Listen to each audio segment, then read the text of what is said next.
What I'm about to say is going to piss off a lot of photographers, but here we are. Let's go. Stop only taking blurry, trendy photos. Okay. Okay? Yeah. That's way too hot right now. It's big. It's big. And there's nothing wrong with taking a few. But at the end of the day, it's gonna fade out. You're walking into a room full of photographers that are doing this. I know. Let's talk about why they're doing it. Yeah. And how they could make their business better. Like it is controversial because a lot of people are getting a lot of buzz about it, a lot of likes, a lot of loves. Right. What should they be thinking when they're doing that? Oh, let's back up. Yeah. Why are they doing that? Great question. I think a big part of photography nowadays, unfortunately, is a social game. And that's a big thing to fall into, is a social game. Get as many followers on Instagram, do this, do that. Yeah, I mean, I play the game too. I take some blurry photos every now and then, some slow shutter speed black and whites. They're really cool. But at the end of the day, I see it overused. And I don't know. I'm really down for that timeless look.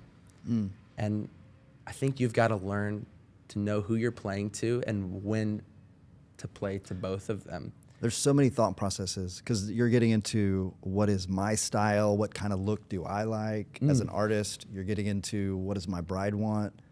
You're getting into what does the world want so I can get more business. Right. Like there's lots of pieces. So let's take it fairly. Let's talk about it. It is controversial, but let's talk about it. Welcome to Shoot the Veil, everybody, by the way, where wedding photographers connect, create, and grow ridiculously good wedding businesses. And this is important because this applies to you right now. Like you're probably doing this, you're seeing it for sure. And so as a wedding photographer, how do you balance these things for the good of your business and for the good of your client? So let's talk about it.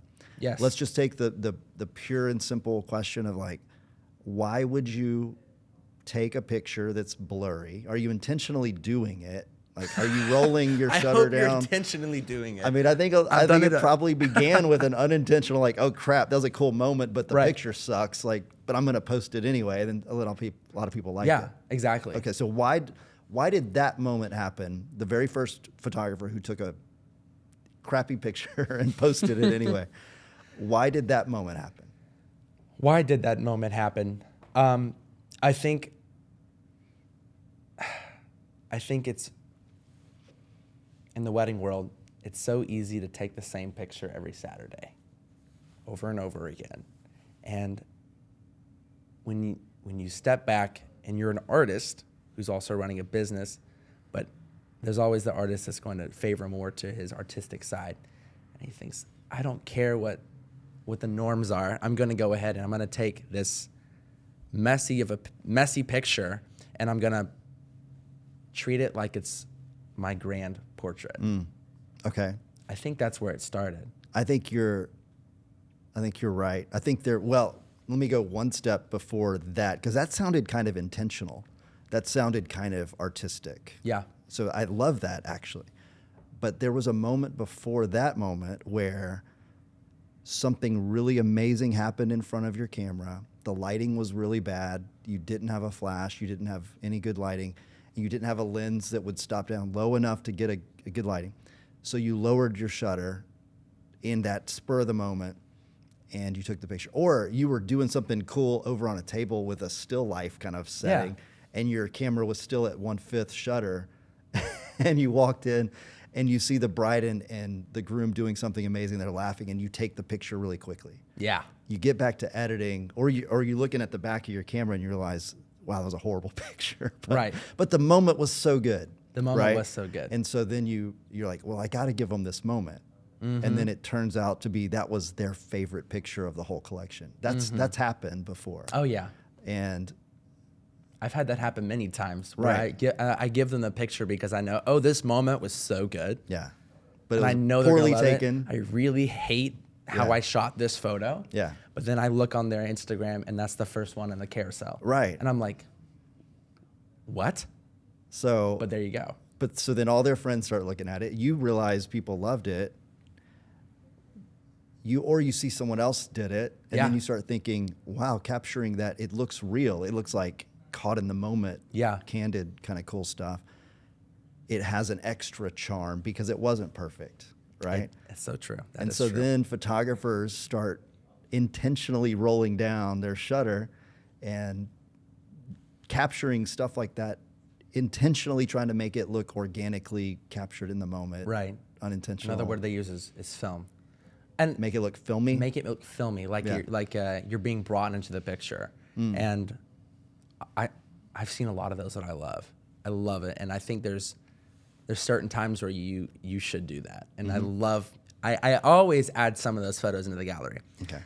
But I guess I'm ranting because I see so many that's their whole Instagram carousel, and I don't know. Yeah. I think you can overuse something like that. But Yeah. let's move to this question. Who do we take pictures for, and how do we market that in your shooting process? What is the audience you should be shooting for, and how to shoot that way? I don't know if that's the best way to phrase that question, but I think you know what I mean. No, that's absolutely right. So who is your client? What do they want? There are a lot of photographers who shoot for themselves. Like, Yeah. if you hire me, you're hiring my style. This is what I do. So if I'm that filmy photographer, I show up and I don't have a flash. I don't have what I needed lens-wise. This is just how I work. If it's low light in your room, the pictures are going to be super low light and probably blurry. Yeah. That photographer is very selfish and probably isn't going to succeed. The obvious choice is you're shooting for the bride. So does she want any of those pictures? Yeah. Like, yeah, Should we ask her? maybe. Yeah. Show her some. Do you like this? Yeah. Yeah, that's cool. So if you're shooting for the bride, being aware of what all the styles she likes, then if as a photographer, have you ever asked, like, can you show me your Pinterest board, or like what kinds All the of time. things, right? All the Okay. time. I say, hey, please send me your inspo boards, Yeah. right? Send me your Pinterest board. I want to see what you like, and that way you can kind of keep your style. I want to put that out there. Keep your style. That is what trademarks you as a photographer. Yeah. Find that style and make sure you love it. One, because you don't want to fit your business to something that you don't truly like. So find your style, and so do that, and then try to bring in other things that play in with your style, but also make your brides happy, Yeah. their families happy, and you happy. So I had a sort of a style that, like, but my style when I would talk to a bride is what I'm really good at is doing what you love. And it was, I could do any of the styles, but I would notice if her inspo board was full of very soft focus, very shallow depth of field, lots of natural light, I wouldn't bring my flashes to the bridal part of the day. I wouldn't bring my flashes to the parts of the day where we're going to do the stuff that she really loves. I would put flashes up in the room for, whether it's ceremony or reception, but I would always be very intentional about doing the way she wanted. I wouldn't insist that we do dramatic lighting for the portraits, because what she loves is that moody, soft sort of look. Yeah. Right. And so as a professional, we got to be good at accommodating what our brides want, because they're going to love you, they're going to hire you, and then they're going to hope you can do what they want. Right. No matter what your style is. Right. Like, you can't make them sign something that they're only going to want what you do. Right. It's got to be accommodating them. So that's the bride. You got to make her happy. Yeah. You got to be good enough to be able to accommodate whatever she wants. But then there's another audience. And that's the paying audience. That'd Is be that a phone another call. wedding inquiry? Oh, I don't know. Who knows? While we've been sitting here getting ready for the podcast, Sam has had 4 4 or 5 inquiries. inquiries. Like, they're continually to pop up on his phone. It's a great problem. It's like, It's a great problem. welcome to So, January. People are booking like crazy. Yes. Take advantage of the Christmas engagements this Yeah. January. Market. Yeah. That's what we're talking about. So, So the mom is a huge part of who your audience is. Like, you want the bride to love it, but there's more to that. As Yeah. a business owner, we're just going to help people think of one step further. So, as a so business owner, why is the mom so important? the mother of the bride and the groom, Yeah. in a lot of cases, the immediate family around them, number one, they have a lot of opinions they're going to share with the bride. So Right. no matter how much the bride loves it, when she shows it to her family, if all they're saying is, well, where's the bridal portrait, or where's that perfect image of the two of you well lit looking at the camera? All I see is Right. is filmy kind of, moody shots. Yeah. If they're just hearing criticism later, that's going to hurt. Like, no matter how much she loves the pictures, it's still going to hurt a little bit to hear negativity. So number one, emotionally, you want to at least pepper some in there that mom is going to like. Absolutely. And And- most of the cases, mom's paying. That's exactly right. Mom's paying. So that's a big win for the photographer. Yeah. So I think one of the big parts about owning a successful business is knowing two different things. I want to make my bride happy, and I want to make mom happy, because mom's paying, and mom also has a lot of other mom friends that might want to hire us. Huge, right? So Yeah. appeal to both audiences. And that's the main thing we're going to talk about in this podcast is learning how to appeal to the Instagram market where your bride's going to post, but also learn to appeal to the moms that are going to go print a 30 by 20 Yeah. canvas print that you're going to make a little more profit on. Let's as a say 60 photographer. by 40. Let's say 60 by 40. Yeah. Yeah. Exactly. They're going to hang those up on the wall, and that's got to be that heirloom quality. Nobody's Exactly. going to hang your filmy, blurry, cool Instagram picture It's true. on their wall in a gold frame above the mantle. No. But I've walked into so many homes and have seen my clients with a spotlight on that wedding day portrait. And Oh, yeah. 100 years from now, that's still going to be hanging there. It's going to be passed down to grandchildren. Like, that's grandma when she was 24 and got married. Like, that's amazing. Right. And that's your work. Like, that's amazing. But that's not going to be the Instagram photo. Right. So do the Instagram photo. You have permission to be artsy and fun and funky, but pepper in there the stuff that mom's going to like. Amen. Yeah. Amen. Cool. Absolutely. And then you'll have a successful business that mom's telling all of her friends. The bride's happy because mom's happy. Everybody's happy.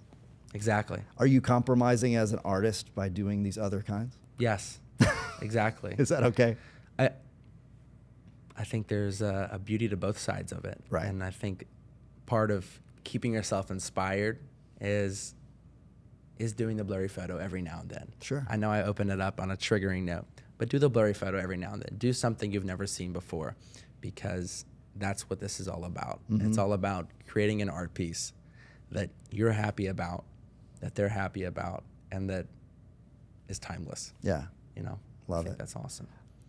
I love it. And that helps make the wedding day exciting. Yeah. I remember showing up, having looked through just, on social media, finding cool, interesting pictures, finding people I respected, finding shots that impressed me, and then trying them on the wedding day. I mean, you've got everybody, they're dressed up, they're beautiful, they're following you instructions. So have them do a certain thing, set your lights in a certain way, or try a certain move. They may hate it, and they definitely didn't ask for that. Yeah. But you have permission to experiment. Exactly. And so even if they don't like that shot made you excited for every other shot. Right. Because you're pumped up as an artist. You nailed something that was fun. They may hate that shot, but they love the fact that you're inspired that day. That's true. And for every hater, there's another lover. Absolutely. So maybe that shot gets you another market. So do something like that. That's so much fun. So we've kind of, in principle, shoot for yourself, have fun, always mindful of this is actually a business. You want more business. So also shoot for the mom. Exactly. Cool. That's awesome. And brides win both ways. Exactly. Man, that was really good stuff. I think that's important.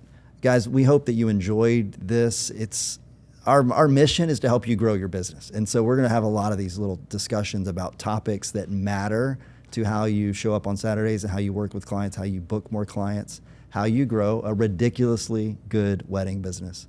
So thanks for joining us today. Absolutely. Guys, make sure to check in every week as we start releasing these podcasts. It's been a fun time just getting to chat with you, Donnie, and getting to kind of explore some of these topics. So make sure you go check out our community at shoottheveil.com and see if that's what's great for you and your business. We'd love to have you there. We'll see y'all next time.